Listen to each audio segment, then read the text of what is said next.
पिता सदा ही अपने संतान के सुख की कामना करते, उनके भविष्य की चिंता करते रहते। इसी कारणवश सदा ही अपने संतानों के भविष्य का मार्ग स्वयं निश्चित करने का प्रयत्न करते रहते। जिस मार्ग पर पिता स्वयं चला है, जिस मार्ग के कंकर पत्थर को स्वयं देखा है, मार्ग की छाया, मार्ग की धूप को स्वयं जाना है, उसी मार्ग पर उसका पुत्र भी चले, यही इच्छा रहती है हर पिता की। निस्संदेह उत्तम भावना है ये, किंतु 3 प्रश्नों के ऊपर विचार करना हम भूल ही जाते हैं। कौन से प्रश्न? प्रथम प्रश्न, क्या समय के साथ प्रत्येक मार्ग बदल नहीं जाते? क्या समय सदा ही नई चुनौतियों को लेकर नहीं आता? तो फिर बीते हुए समय के अनुभव नई पीढ़ी को किस प्रकार लाभ दे सकते हैं? दूसरा प्रश्न, क्या प्रत्येक संतान अपने माता पिता की छवि होता है? हाँ, संतानों को संस्कार तो अवश्य माता पिता देते हैं, किंतु भीतर की क्षमता तो ईश्वर देते हैं। तो जिस मार्ग पर पिता को सफलता मिली है, विश्वास है कि उसी मार्ग पर उसकी संतानों को भी सफलता और सुख प्राप्त होगा। तीसरा प्रश्न, क्या जीवन के संघर्ष और चुनौतियां लाभकारी नहीं होती? क्या प्रत्येक नया प्रश्न एक नए उत्तर का द्वार नहीं खोलता? तो फिर संतानों को नए नए प्रश्नों, संघर्षों और चुनौतियों से दूर रखना, ये उनके लिए लाभ करना कहलाएगा या हानि पहुंचाना? अर्थात जिस प्रकार संतान के भविष्य का निर्माण करने के बदले उसके चरित्र का निर्माण करना श्रेष्ठ है, वैसे ही संतानों के जीवन का मार्ग निश्चित करने के बदले उन्हें नए संघर्षों के साथ जूझने के लिए मनोबल व ज्ञान देना अधिक लाभदायक नहीं होगा? स्वयं विचार कीजिए।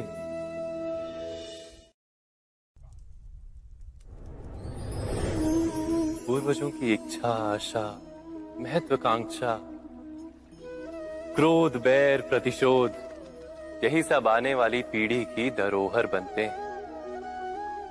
माता पिता अपनी संतानों को देना तो चाहते हैं समस्त विश्व का सुख, पर देते हैं अपनी पीड़ाओं की संपत्ति। देना चाहते हैं अमृत, पर साथ ही साथ विष का घड़ा भी भर देते हैं। आप विचार कीजिए, आपने अपनी संतानों को क्या दिया आज तक? अवश्य प्रेम, ज्ञान, संपत्ति आदि दिए, पर क्या साथ ही साथ उनके मन को मैल से भर देने वाले पूर्व ग्रह नहीं दिए? अच्छे बुरे की पूर्व निर्धारित व्याख्याएं नहीं दी? व्यक्ति का व्यक्ति के साथ, समाजों का समाजों के साथ, राष्ट्र का राष्ट्र के साथ संघर्ष क्या इन्हीं पूर्व ग्रहों से निर्मित नहीं होते? हत्या, मृत्यु, रक्तपात क्या इन्हीं पूर्व ग्रहों से नहीं जन्मते? अर्थात माता पिता अपनी संतानों को जन्म के साथ मृत्यु का दान भी देते हैं। प्रेम के प्रकाश के साथ साथ घृणा का अंधकार भी देते हैं, और अंधकार मन का, हृदय का हो या वास्तविक हो, उससे केवल भय प्राप्त होता है, केवल भय। स्वयं विचार कीजिए।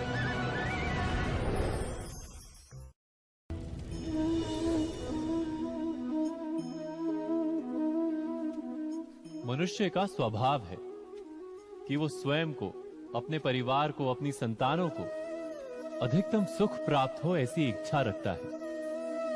इसी कारण से हम सदा श्रम और कष्ट से अंतर रखते हैं, विश्राम और सुविधाओं को बढ़ाने का प्रयास करते हैं।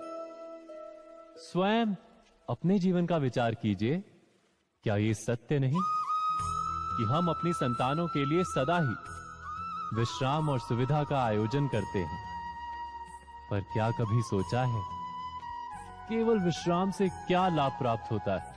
केवल सुख और सुविधा जिन्हें प्राप्त हो उनका जीवन कैसा होता है? शरीर जब श्रम करता है तो अधिक स्वस्थ बनता है। बुद्धि भी जब कठिन चुनौतियों का सामना करती है तो अधिक तेजस्वी बनती है। ये हम सबका अनुभव है, पर हम शायद ये भूल जाते हैं कि मन और आत्मा को जब कठिनाइयां प्राप्त होती हैं, तब वे भी अधिक बलवान होती हैं। अर्थात जब भी हम अपनी संतानों को श्रम और दुख से दूर रखने का प्रयास करते हैं, क्या वास्तव में उनके सुख का मार्ग बंद नहीं कर देते? स्वयं विचार कीजिए।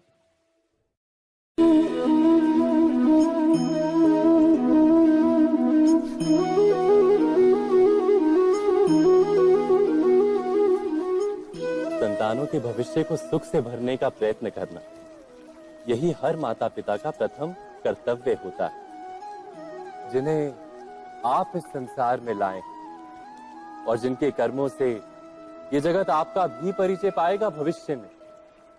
उनके भविष्य के सुख की योजना करने से अधिक महत्व और हो भी क्या सकता है? किंतु सुख और सुरक्षा, क्या ये मनुष्य के कर्मों से प्राप्त नहीं होते?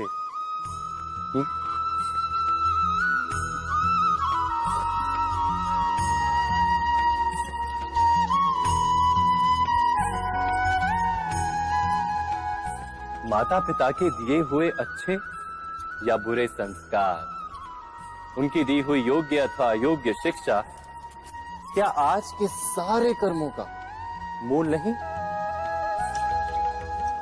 संस्कार और शिक्षा से बनता है मनुष्य का चरित्र। अर्थात माता पिता अपनी संतानों का जैसा चरित्र बनाते हैं, कैसा ही बनता है उनका भविष्य।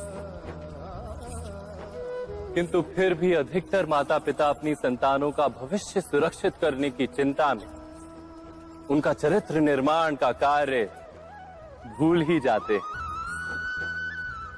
वस्तुतः जो माता पिता अपनी संतानों के भविष्य की चिंता करते हैं, उनकी संतानों को कोई लाभ नहीं होता। किंतु जो माता पिता अपने संतानों के भविष्य की नहीं, उनके चरित्र का निर्माण करते हैं, उन संतानों की प्रशस्ति समस्त संसार करता है। स्वयं विचार कीजिए।